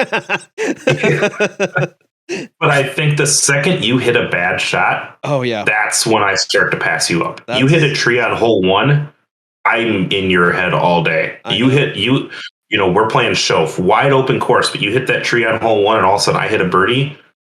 I just have confidence at hole 1 that I have you. Yep. We've proven that that's not always the case. No, I can bounce back, but for being an open course, there is enough trees that I find all of them. There are strategic trees, as I like to put it. The trees that are in just the right spot for those lines, if that makes sense. You want to throw that. I don't know who actually designed that course, but they did a good job with that. You want to throw, it's a pretty open course, but you want to throw that backhand hyzer. There's a big ass oak tree right in the middle of the perfect line. Mm-hmm. So you either have to go low or straight or forehand. Yeah, I think that mental game, especially in the woods, I think is where he's off my list for that. But he starts to figure that out and gets a little bit of confidence. He's starting to get comfortable with the open bag. I can see it. I wouldn't question him top 10 at all if he plays consistent. Yeah. So I think that gets us to number 8, my number 8 is Adam Hams, who I think Ben had at number 10. Yep. I have him higher. Okay. We'll talk about him there. I have him at 7. Okay. Asshole. All right. So Joe, who do you have at 8? 8, Kevin Jones. Same. Oh, I have him higher. He is. The reasoning I have him there is this year he didn't have a good year. It wasn't bad, don't get me wrong. But he has finished one of the fun stats for the last 3 years that he's been with the Disc Golf Pro Tour is he finished 7th in Pro Tour points and 3rd in PDGA points 3 years ago. 2 years ago, it was 3rd in Pro Tour points, 7th. And then this year, it was 7th and 3rd. So I'm kind of going, all right. Next year, we pick him as number 3 and we should be set, right? Yeah. So wait, shouldn't he be number 7 then? If I think both pick him at 8. I think there's some other people on here that might pass him up. Yep. I love the fact that he developed that forehand last year. I think that gives him competitiveness with some of the big guys. He's got a huge arm. He's got a putting style that really doesn't throw a whole lot of things off because with that low straddle putt, Low ceilings don't bother him. Trying to go around and going into a straddle putt doesn't bug him. The only thing that I bugs just him is the think gravel that on the ground when he scrapes his knuckles. Yeah, I think he's just developing his game, and I think there's a lot of talent that's even above him. Yeah. But I love him in the top 10, and it makes sense why all three of us had him up there. I actually have him at number 6, kind of my best of the I don't know where to put these people. Yep. Because of his talent and because of his potential, and I'm expecting kind of the breakout year for him. But I could also see him back at 8. I have no issues with that. I think that's perfectly reasonable. Kind of sounds like our FPO 1, 2, 3. Yeah. Yeah, a little bit. So Joe, who did you say that you had number 7? Adam Hams. Okay. So, I mean, not far off from where you guys were looking. Like, kind of that back half of the top 10. And I think I mentioned it. I have Garrett Gurthie at my number 7. Yep.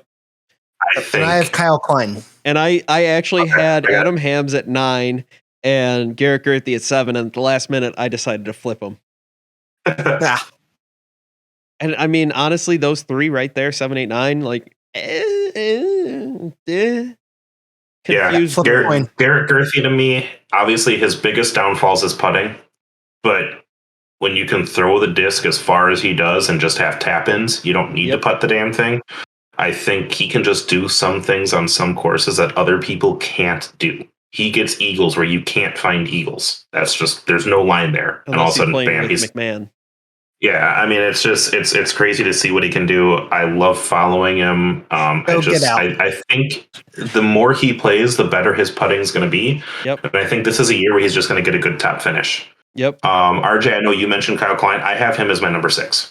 I have him as my number 3. Is there number 3? Yeah. Okay. Wow. Okay, I want to hear about Joe's number 3 later. We'll talk about that at 3.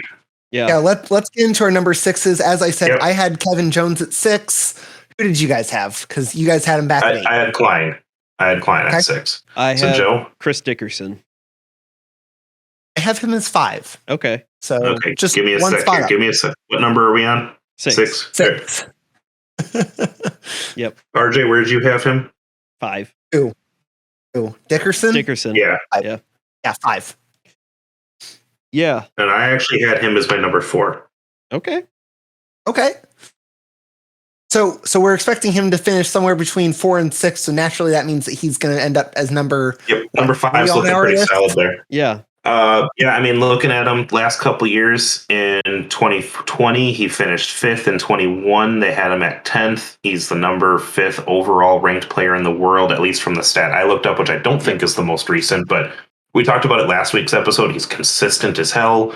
I think you give him a bag with a little bit more options with Discraft, he gets a little bit more comfortable. I kind of watched some stuff on him on YouTube today. Seems like he's loving the force, putting very well. Young guy that's kind of, younger guy. I think he said he's 27 or 28-ish, 29 years old, somewhere around there. I think he's at that point where he's hit the maturity. Now he's got the big deal. He's got the comfort. He's going to be comfortable in the RV traveling thing to thing. He doesn't have things to worry about. I think this is his year to push him up in that top 5 for me. Yeah. I think around, like we said, 4, 5, 6, I think is a really good spot for him to fall. Mm-hmm. There's that risk of a new bag is how quickly can he get used to it. Yeah. But I think with his consistency, I don't think the disc matters for him. I think he's just going to be him. I had him at 6 a little bit because of the bag. And here's the other fun thing. When he was with Prodigy, he didn't do the West Coast swing because it didn't make financial sense to him. Yeah. Not that he didn't want to play.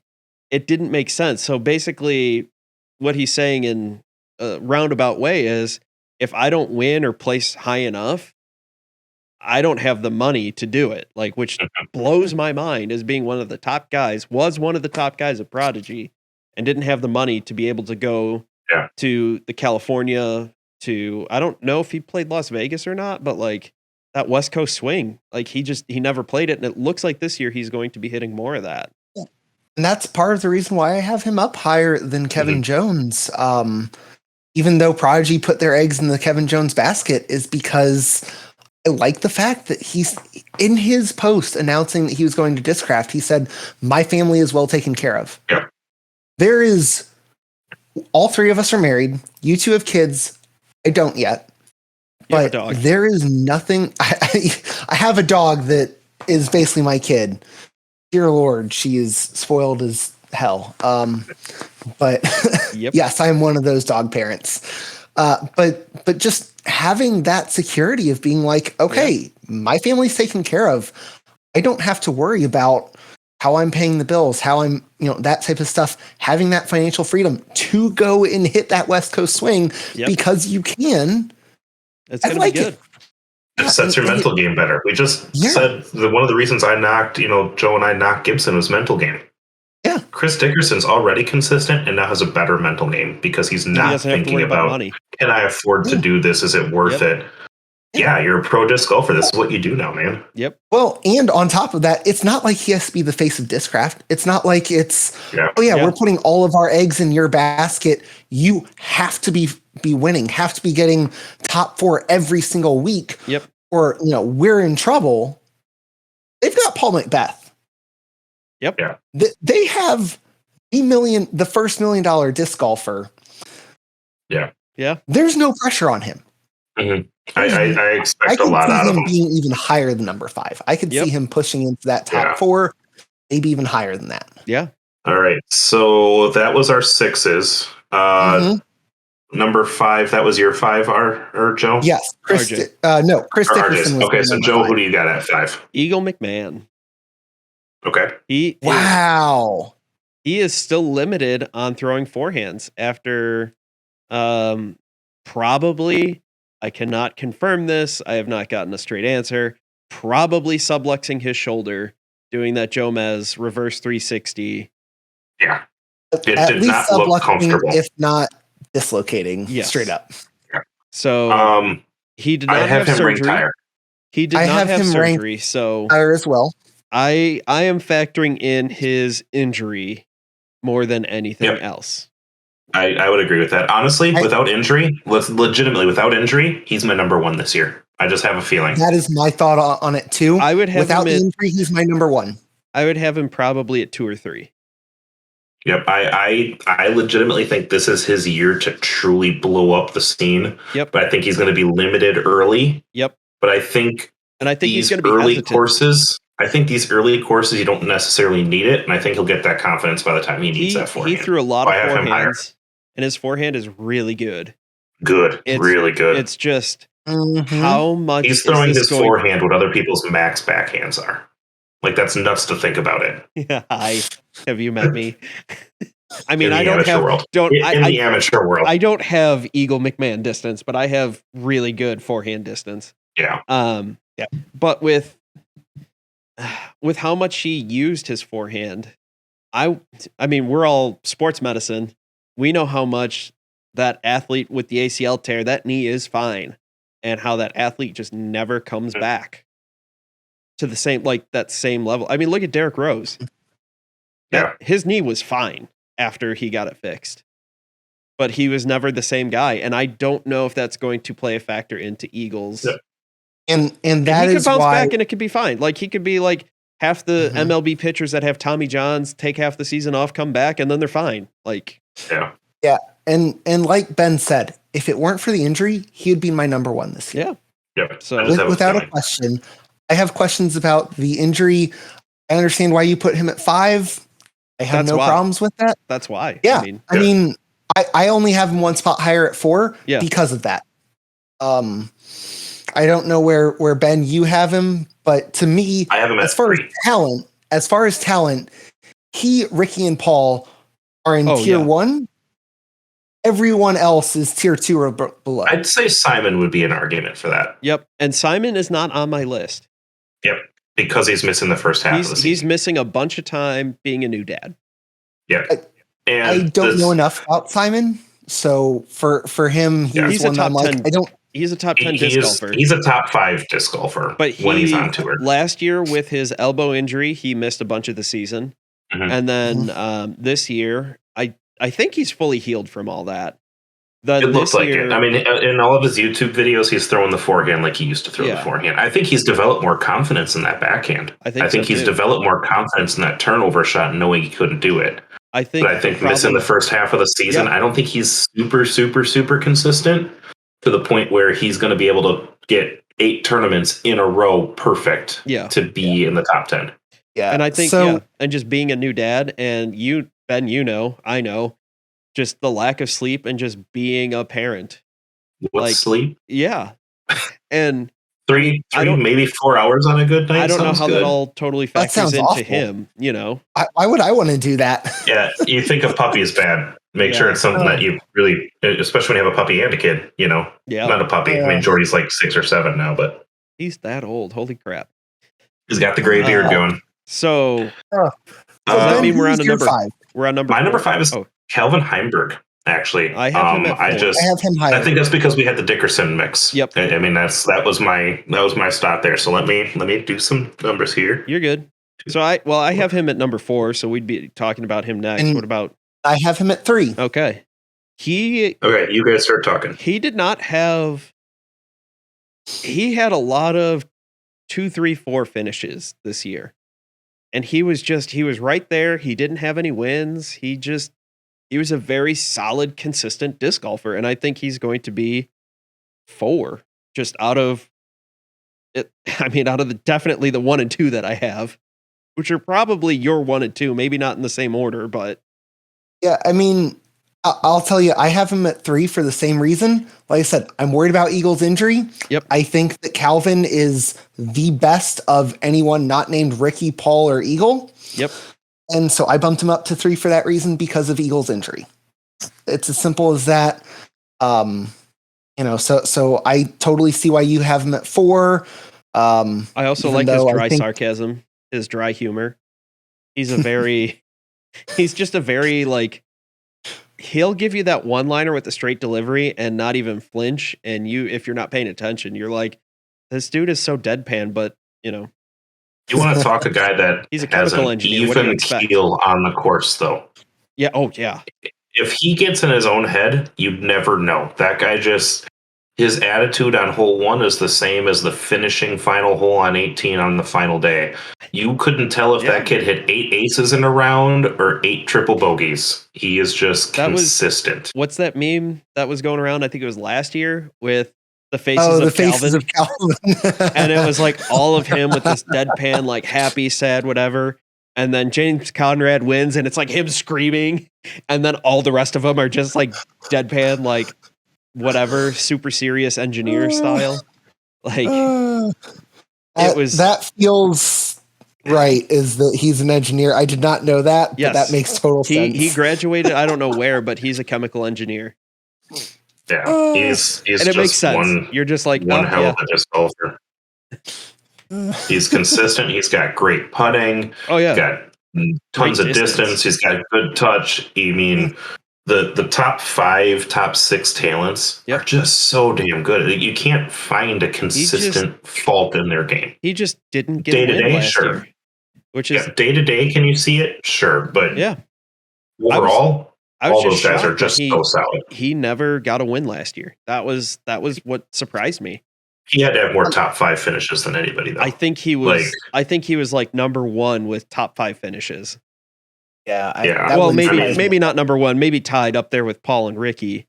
But I mean, looking at his rankings, I mean, number 2 overall last year, number 3 overall, number 2 in 20, number 3 in 21, number 4 in overall ranking or overall rating. He's really one of the top talents out there. Yep. Ever since the hair started growing longer, he started dominating. Yep. He's following that James Conrad philosophy. So I have him at number 3. Joe, you have him at 4. Ben, who is your 4? 4 for me was Dickerson. Okay. Yep. That's right. So we kind of have those guys flipped between 3, 4, 5, and 5. Yep. And I think we've actually been very similar on our list to the point where I'm doing the numbers really quick and we're really freaking close. Yeah. All right. I figured. So like I said, he's my number 3. Eagle was my number 4. Joe, who's your number 3? Kyle Klein. He has shown. We talked about him. He has shown a lot of promise this year, and I think with him being young and dumb, he is going to take a lot of chances, and I think it's going to pay off. And Simon's showing that you can do that. Yeah, and I'm saying, look at early stage Simon. Those Simon lines Yeah. I say young and dumb in like the nicest way possible. Like ignorance is bliss. You don't know what you don't know. And he ran a I'm going to lot. throw this right up there. And it's a good thing that I didn't drop off this cliff 5 feet behind the basket. But hey, yeah. All right, I'm taking the eagle. I did that at Delwood for when I was prepping for Clash of the Canyons. I was like, oh yeah, this hole. Why isn't anybody running it? Ran it, dropped it like 2 feet long in the basket where it stopped, another 2 feet, and I am down a ravine I'm technically within C1X with a 30-foot look straight up. Like, Yeah. I was like, oh, that's why nobody runs this hole. There's the worst kind of circle one putt is the vertical further than the horizontal distance. Yes. Yeah.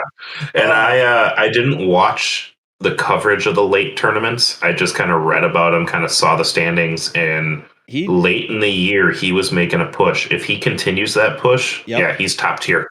I mean, I had him listed as my number 6. I think he's a name. I think he's the next big name on his way up and coming. There's a reason why Discmania promoted him to the same level as Eagle and Simon. Mm-hmm. Like he's coming up there. Which, if you look at their huge arm.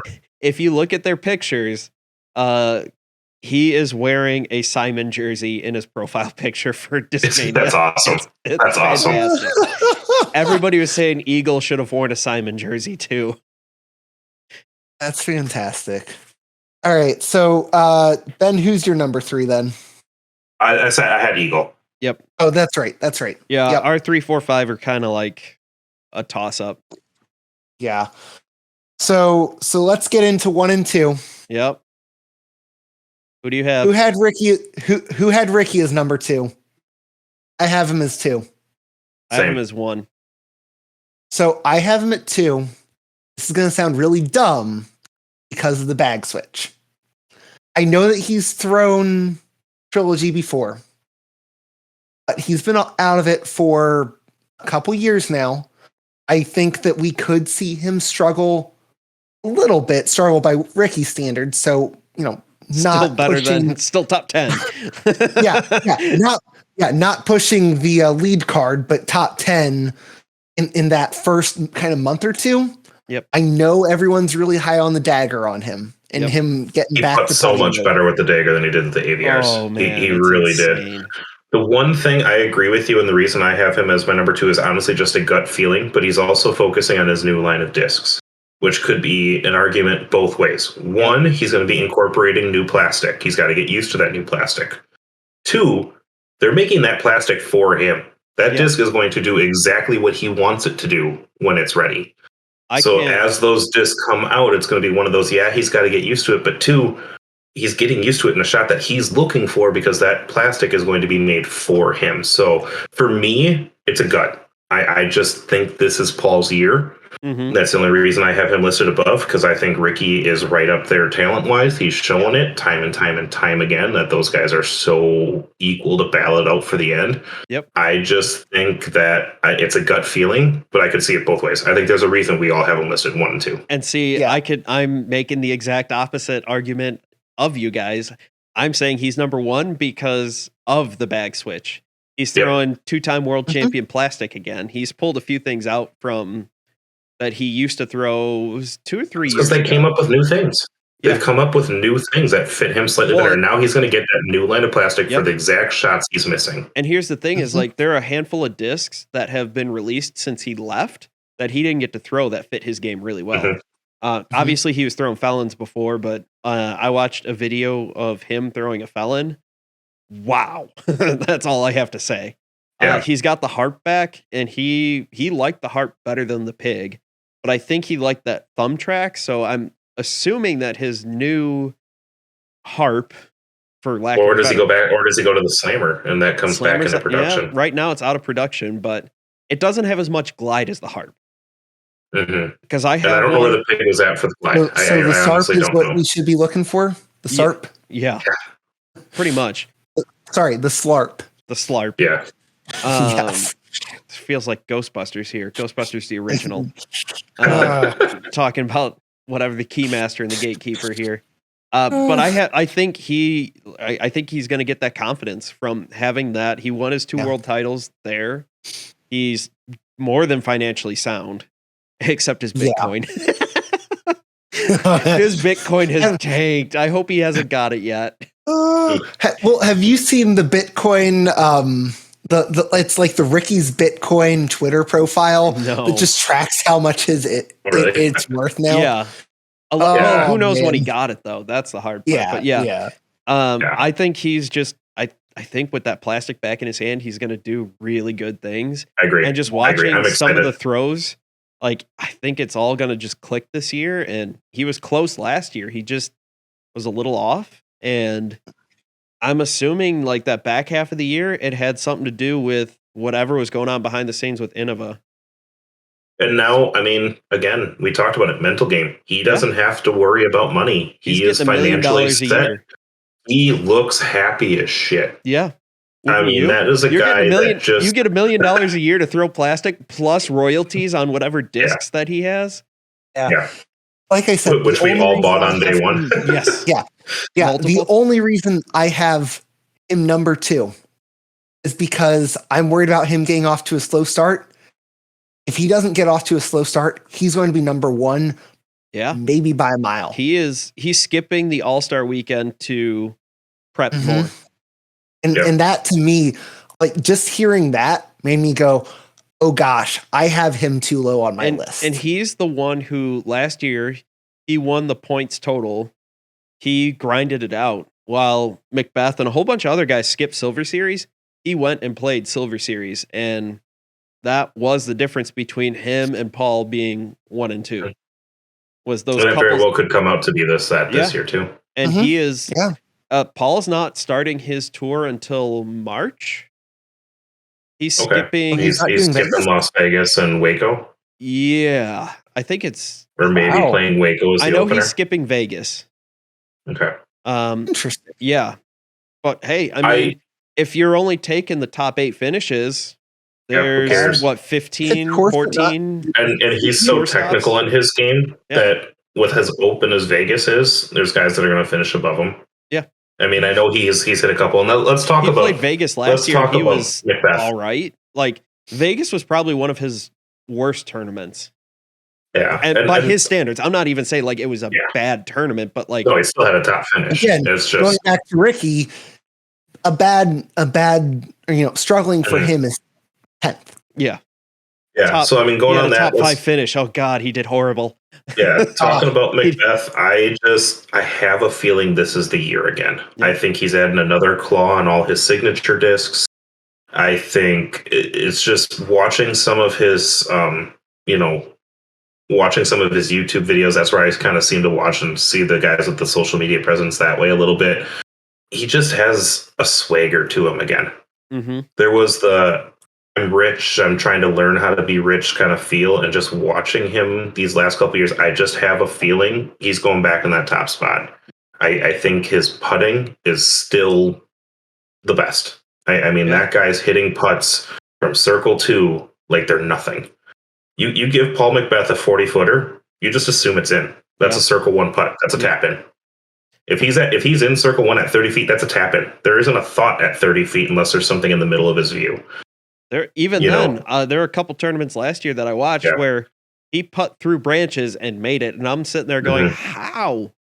Like I can't make that putt if I'm on a knee like he was, and it's wide open." Like the cameraman can't find a clear picture, but somehow the disc goes through clean. Yep. Like I don't understand how it works. I think the Captain Raptor that's coming out, that slightly overstable version of the Raptor, I think fills a slot for him that gives him a little bit more confidence in that mid-range game. When I say mid-range game, I'm still talking freaking 300, 400 feet for these guys, which is max distance for us. But I'm thinking that I'm just thinking that for him, I just have the gut feeling it's his year. I think he's gotten enough confidence in the putter again. I think he's gotten those distance drivers dialed into where he wants them. I mean, 1 and 2, they're a toss-up. Yeah. And if Ricky comes out hot, he's going to be very difficult to touch. I think the consistency out of Paul and what he can do on a course, watching that -18 round, that's just stupid. Like when he decides to turn it on, you're not touching him when he's on his game. Mm-hmm. Ricky's the only one that has a chance of catching him, but when he's on, he's on. I mean, there's a reason he's a 5-time world champ. There's a reason he's consistently ranked in the top 1 to 2 people. I mean, Ricky's made the big push in the last 5 years. Paul's been doing it for 10 now. I mean, it's just crazy to watch. Why, like I said, I have him number 1 because I'm worried about Ricky starting a little bit slow, and Paul's just that good. Where if Ricky starts slow, I don't know that he's going to be able to catch him. Yeah, and because of how good he is. And I think a little bit of his is going to be pride. Ricky's going to go back and think he's top dog, and I don't think Paul wants to let him have that. I don't blame him. No, I completely agree. So depending on how much we missed, Paul's really good. Ricky's really good. For me, it's a gut feeling. Yeah. I mean, that's really what it comes down to. My gut is going the other way. Otherwise, I think Paul is going to have a great season. I think Ricky's just going to do that little bit better. Yeah. And it really is like... it comes down to one of them has to be 1 and one of them has to be 2. Yep. Yeah. There is a winner and there is a loser, essentially. Yeah. What's the separation between them? Yeah. Who knows? I think it's going to be fun. I mean, it brings me back to the Sammy Sosa, Mark McGwire days. It's going to be a race to the top. And I'm hoping that's what it is. We're going to see who takes more steroids. I'm hoping something's really not stupid and not. one of them has to miss for a reason. I just am expecting a really big battle with some names quietly sneaking in the top, like Eagle, like Simon, like Klein, like Dickerson. I'm really hoping we see those names. I'm hoping Simon comes out of being a dad when he does come back and just kills it. I think so. I want to see Simon return to the Simon of like, where the hell was that line? You just parked it. Well, I want to see that come back. I want to see that confidence of I'm a dad now. I'm having fun with this. Let's go. Yep. I think the video he did with Paul last year, I think broke him a little bit. Because it was when they went out together and Simon threw Paul lines and Paul threw Simon lines. Yeah. And he realized, wait, there's a smart line to take every now and then? He was basically like, this was like, you could see the confusion. He's like, this is so easy. Like, RJ, if you haven't watched it, look that one up. And then at the end of it, Paul's like, I feel like I just played 25 holes and we played 18. Yeah. Yeah. It was just really funny to watch the different mindsets of Simon going, my arm can do that. That's a hyzer line. Paul's like, the hell, that's a hyzer line? Yeah. Like, two very good disc golfers. You can forehand that? The hell you can forehand that? No. It was just funny to watch it and just kind of see the different thought process. But and just see Simon break like slowly. Just kind of like just had this mental like that was so much easier. Like, but at the same time, it's just going to make his game better because now he's thinking like that. It's just I'm excited funny. for this year. I can't believe we mentioned it with the FPO side. I'm excited to see the fight that comes out of combining the world and not just one side versus the other. 2 people I forgot to add in is Seppo Payu. He's another European disc golfer. He's coming over. Coming over. And Vino Makala. He's another pretty solid disc golfer. I just don't know enough about either of them, and they haven't really been here, so I don't know. Yeah, I honestly also don't know their tour long on this episode. We probably should wrap it up, but I think next week talking maybe some of those fringe names would be fun. Yeah. Those two, mostly because I don't think at this point they've announced their tour schedules yet. I didn't feel comfortable putting them even in my 20. They are more than for sure top 20, but at the point where we were recording this, I don't think they released their tour schedules yet. So if they're not even coming over here, they're dead last. Right. So quickly, before we do wrap this up here, or go ahead, unless, what do you have to say? Oh, I was just going to say, I think my big takeaway for the MPO is we're going to see kind of that really top end race between Paul and Ricky. But that race for third and that kind of next group. Yeah, that is going to be really fun to watch too. Yep. I think you're not going to necessarily see a consistent winner at tournaments. I think you're going to see some consistent finishers. Paul or Ricky? I don't. Yeah, I mean, honestly, I think there's going to be a lot of lead card finishes for those guys. Yep.